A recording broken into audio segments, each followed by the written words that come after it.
Assalamualaikum warahmatullahi wabarakatuh. Selamat pagi, selamat siang, selamat sore. Terima kasih untuk adik-adik kelas 10 yang sudah mengeklik video ini. Ya, baik, pembahasannya adalah teks observasi. Berikut adalah contoh teks observasi. Silahkan disimak ya. Sampah. Sampah merupakan barang sisa yang tidak memiliki nilai ekonomi. Sampah dibagi menjadi dua jenis, sampah organik dan sampah anorganik. Sungai merupakan aliran sungai yang mengalir dari hilir ke hulu. Sungai pada umumnya digunakan sebagai beberapa kegiatan yang membantu manusia. Namun, di Desa Jantur, Kecamatan Bumi Aji, sungai disalahgunakan menjadi tempat pembuangan akhir sampah, sehingga sungai yang dulunya dialiri air sekarang menjadi kering dan penuh dengan timbunan sampah.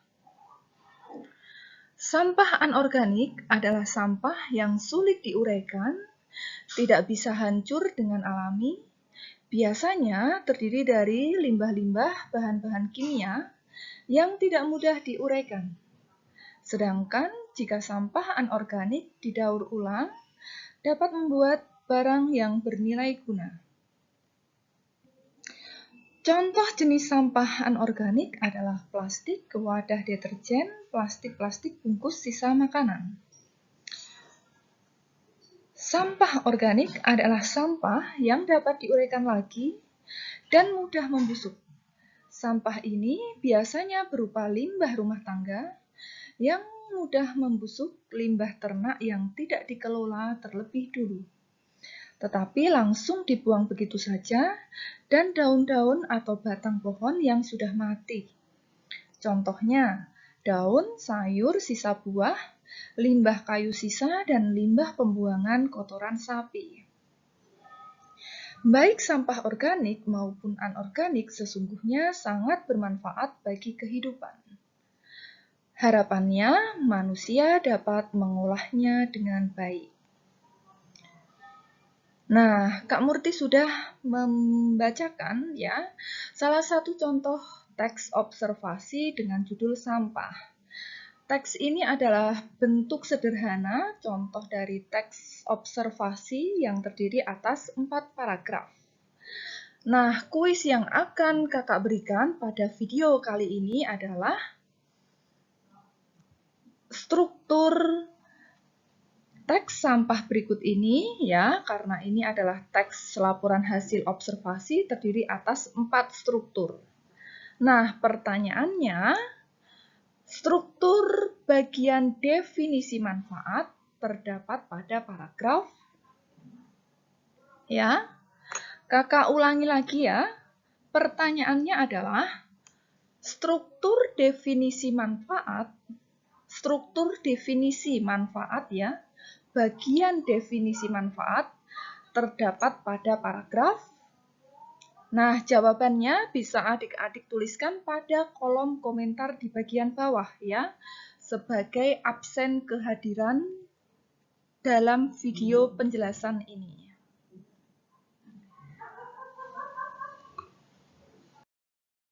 Nah ya, jadi teks laporan hasil observasi itu berisi penjabaran umum mengenai sesuatu yang didasarkan pada kegiatan observasi. Ya, dan ciri-ciri laporan hasil observasi ini akan kakak tandai dalam pulpen merah ini ya. Yang perlu digarisbawahi, teks laporan hasil observasi sifatnya adalah objektif. Ya. Membahas satu objek tunggal. Kemudian sudah terbukti kebenarannya. Kemudian tidak mengandung prasangka atau dugaan. Ya, jadi karena sudah melakukan observasi atau pengamatan, jadi bukan merupakan dugaan lagi, tetapi berdasarkan pengamatan. Ya, jadi yang perlu diingat, teks laporan hasil observasi bersifat objektif, berobjek tunggal, kemudian sudah sesuai dengan pengamatan, terbukti kebenarannya, dan bukan merupakan dugaan saja. Ada 1, 2, 3, 4, 5. 5 ciri teks laporan hasil observasi.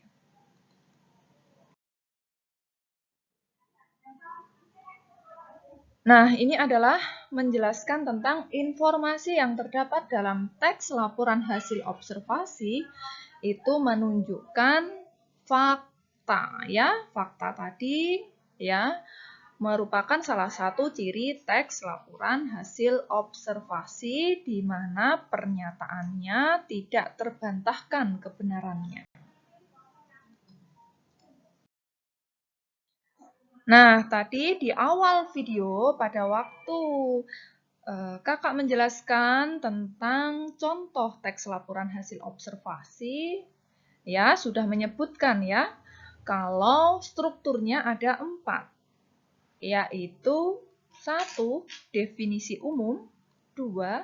Definisi bagian, 3. Definisi manfaat, dan terakhir adalah simpulan. Nah, tadi pertanyaannya adalah di bagian definisi manfaat yang harus dijawab di dalam kolom komentar. Ya, apa sih definisi manfaat? Nah, definisi manfaat itu bagian yang menjelaskan manfaat dari sesuatu yang dilaporkan. Biasanya untuk benda mati. Tetapi kalau laporannya itu adalah mengamati makhluk hidup ya, definisinya bisa definisi perilaku. Ya, jadi definisi manfaat atau perilaku itu sama.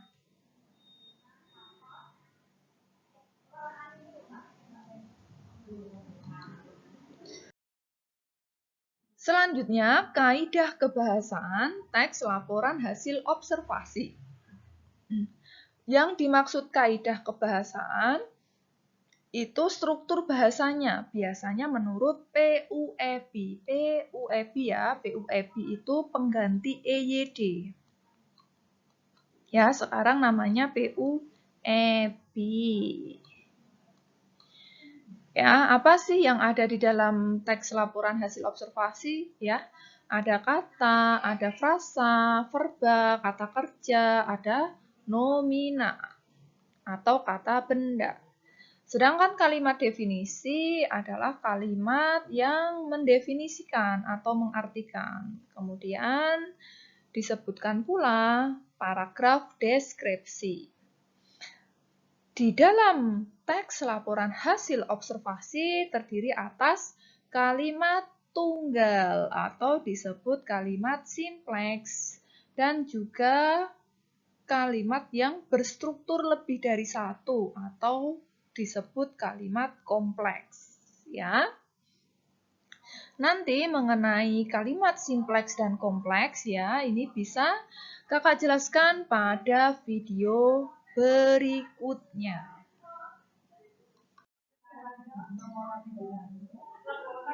Nah, ini adalah salindia tentang bagaimana cara menyusun teks laporan hasil observasi.